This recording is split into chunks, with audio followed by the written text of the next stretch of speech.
¿Y si la huida más célebre de la historia fue en realidad una maniobra bien planeada? ¿Y si al hombre al que durante 2000 años llamaron traidor, lo calumniaron los vencedores? ¿Y si precisamente ese día, el 2 de septiembre del año 31, antes de nuestra era, determinó cómo sería toda la civilización occidental durante los siglos siguientes? Si te apasiona la historia de cómo una sola batalla naval decidió el destino de un imperio mundial, suscríbete al canal y escribe en los comentarios. ¿De qué lado estás? ¿Del frío cálculo de Octaviano o de la pasión por la vida de Antonio? Hoy analizamos la batalla de Accio, el último gran combate naval de la antigüedad. En el otoño del año 31 antes de nuestra era, Roma llevaba ya varias décadas desgarrada por guerras civiles. El asesinato de Julio César en el año 44, lejos de restaurar la República, no hizo sino abrir un nuevo capítulo en la lucha por el poder. De esa lucha emergieron al final dos hombres: Marco Antonio, experimentado general, mano derecha de César, héroe de decenas de campañas, y Gayo Octaviano, sobrino nieto e hijo adoptivo del dictador, joven, enfermizo, sin reputación militar ni el carisma personal de un caudillo. Durante algún tiempo fueron aliados y se repartieron el mundo entre sí. Octaviano gobernaba el oeste, Antonio el este. Pero la alianza se sostenía sobre la desconfianza mutua y ambos lo sabían perfectamente. Antonio se sumergía cada vez más en la vida de las cortes helenísticas, brillantes, suntuosas, impregnadas de la idea del rey Dios, encarnación viva de Dioniso en la tierra. A su lado estaba Cleopatra, la reina de Egipto, última de los Ptolomeos, mujer de excepcional inteligencia política, con su flota, su dinero y su hijo de César. Octaviano construía su legitimidad sobre bases distintas. Apelaba a los viejos valores romanos: austeridad, fidelidad a los dioses, tradiciones republicanas. Tras esa fachada se ocultaba un poder personal que pretendía ser absoluto y eterno, pero envuelto en ropajes republicanos. Roma debía elegir no entre dos hombres, sino entre dos concepciones del orden del mundo. La propaganda de Octaviano presentaba la guerra que se avecinaba no como una guerra civil.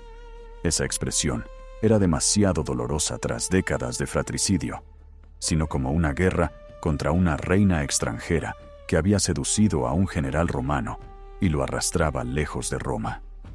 En el verano del año 31, las fuerzas de ambos bandos se concentraron en las costas del noroeste de Grecia, en el cabo Accio. Antonio había llevado allí, al Golfo de Ambracia, un poderoso ejército, unos 100,000 soldados en tierra y una flota de entre 220 y 360 barcos, según la fuente que se consulte. La flota imponía por su aspecto inmensas fortalezas flotantes con bordas de hasta 3 metros de altura, revestidas de bronce, con pesadas máquinas de guerra en cubierta y torres de madera para el fuego en trayectoria curva. Eran difíciles de abordar y difíciles de hundir con el espolón. Antonio embarcó en ellas 25,000 soldados. Parte de los barcos de sus aliados egipcios los mandó quemar, no por desesperación, sino para liberar a los marineros expertos y destinarlos a las tripulaciones de sus colosos. Frente a esas ciudadelas flotantes, Octaviano desplegó una flota de otro tipo: 260 barcos rápidos y ligeros que los romanos habían tomado de los piratas ilirios y llamaban liburnos. El liburno no es una fortaleza, sino un depredador. No más de 30 metros de eslora, unos 5 de manga, con una sola fila de remos, 84 remeros y una velocidad de maniobra extraordinaria. No podía romper de frente la blindada borda del adversario, pero podía girar en torno a un gigante torpe, elegir el momento y el lugar del golpe, y esquivar el contraataque antes de que éste alcanzara velocidad. Al mando de esta flota estaba Marco Vipsanio Agripa, el hombre en quien Octaviano confiaba más que en nadie, y que, a diferencia de su señor, sabía combatir. Octaviano durante la batalla naval estaría tumbado en su camarote, postrado por el mareo. Este hecho, que sus biógrafos preferían no divulgar, dice mucho. La debilidad física de Octaviano nunca fue un secreto, y él vencía no con el cuerpo, sino con la mente y con la elección de sus hombres. El Golfo de Ambracia, donde se refugiaba la flota de Antonio, era una posición bien defendida. La estrecha y sinuosa entrada, con pesadas máquinas de lanzamiento en torres, hacía suicida el ataque frontal. Dentro, a 18 millas hacia el interior, los barcos estaban completamente a salvo. Agripa, en cambio, había fondeado su flota fuera, en ensenadas abiertas, un lugar incómodo y peligroso con mal tiempo. Pero el tiempo jugaba en contra de Antonio. Agripa interceptaba sus rutas de abastecimiento marítimo. En el campamento cundían las enfermedades. Algunos partidarios destacados, olfateando el peligro, se pasaban a Octaviano. Antonio se había quedado atrapado en su propia posición. Su flota era invulnerable dentro del Golfo, pero precisamente por eso no resolvía nada. El 2 de septiembre, Antonio sacó la flota del Golfo y la formó a la entrada de tal manera que los flancos casi tocaban las orillas. Según los historiadores, su plan era mantener una formación cerrada y esperar el ataque del adversario, confiando en que los barcos ligeros de Agripa nada podrían hacer contra sus fortalezas flotantes. Cleopatra, con sus 60 barcos, aguardaba en reserva en el centro, detrás de la línea principal. Agripa avanzó al encuentro del enemigo en arco abierto, intentando envolver los flancos adversarios. Entre los barcos de ambas flotas se desarrolló una batalla extraña, diferente a lo que todos esperaban. Los liburnos no podían perforar las bordas blindadas. Los pesados barcos de Antonio no lograban ganar velocidad para el espolonazo. El combate se convirtió en lo que Plutarco comparaba con el asalto a una fortaleza. 3 o 4 barcos ligeros se lanzaban sobre uno pesado.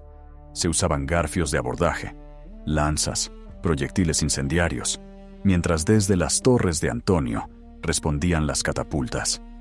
Ninguno de los dos bandos podía asestar el golpe decisivo de frente. Y entonces ocurrió lo que para siempre quedó grabado en la historia, aunque el sentido de lo sucedido siga siendo objeto de debate. Cleopatra desplegó las velas y abandonó el combate. Sus 60 barcos pusieron proa al sur y se alejaron con viento favorable hacia Egipto. Antonio, al saberlo, abandonó su nave capitana, pasó a una penterra veloz y fue en busca de la reina. Durante 2000 años, esto se describió como la huida vergonzosa de un enamorado que traicionaba a sus hombres por una mujer. Así pintaban el cuadro los historiadores cuyas fuentes remontaban al victorioso Octaviano. ¿Pero era esa versión la verdad? Algunos investigadores proponen una explicación diferente. Puede que Antonio nunca contara con vencer en un choque naval directo.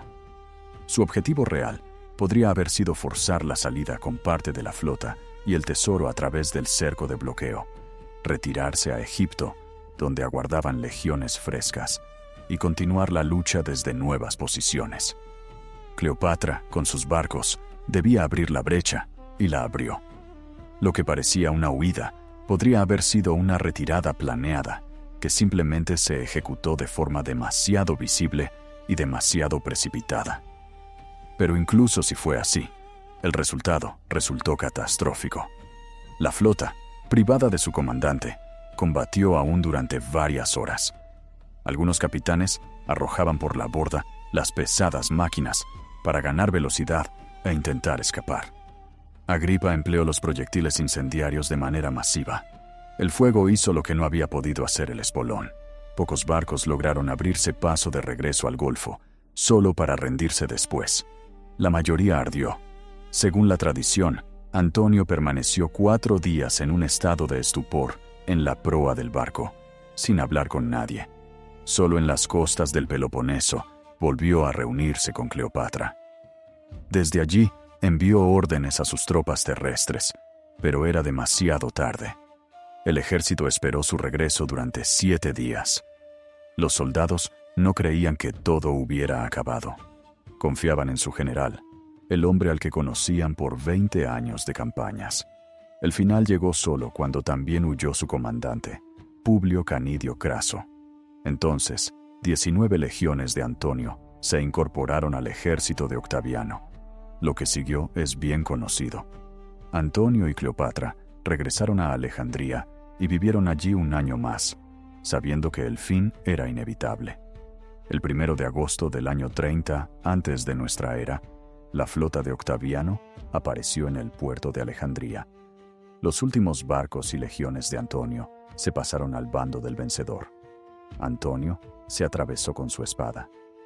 Cleopatra, detenida y consciente de que su destino era adornar el triunfo del nuevo señor de Roma, prefirió la muerte, según la leyenda, por el mordisco de una serpiente. Octaviano se convirtió en el único gobernante de Roma. Pocos años después, el Senado le otorgaría el nombre de Augusto, el exaltado, y se convertiría en el primer emperador, aunque él mismo detestaba esa palabra. Gobernó 44 años y murió en su cama. Un desenlace extraordinario para un hombre que había sobrevivido en una época en que los políticos solían acabar en el foro con un puñal en la espalda. Lo que trajo a Roma recibió de los historiadores el nombre de Principado, una monarquía en envoltura republicana. El primer ciudadano, no un rey, que los dioses nos libren, pero el poder absoluto. Precisamente ese modelo, y no la brillante idea helenística de Antonio, el rey Dios, el nuevo Alejandro, el Dioniso viviente, fue el que eligió Roma aquel día de septiembre ante el cabo Axio. Muchas ciudades del Mediterráneo comenzaron a contar una nueva era desde el 2 de septiembre del año 31 antes de nuestra era. La era axiaca. Durante varios siglos, los pueblos de ese mundo tuvieron razones para considerar aquel día uno de los más importantes de su historia. En honor de la victoria, se instituyeron en Nicópolis los Juegos Asiacos, que duraron cerca de 3 siglos. Una sola batalla naval, unas pocas horas de fuego y humo sobre el Golfo de Ambracia, y el mundo se hizo otro. Si este relato te ha atrapado, suscríbete al canal. Nos esperan historias de otras batallas y otros hombres que cambiaron el curso de la historia. Y escribe en los comentarios, ¿crees que Antonio huyó por cobardía o fue un cálculo? ¿Y habría cambiado algo si hubiera vencido él en lugar de Octaviano?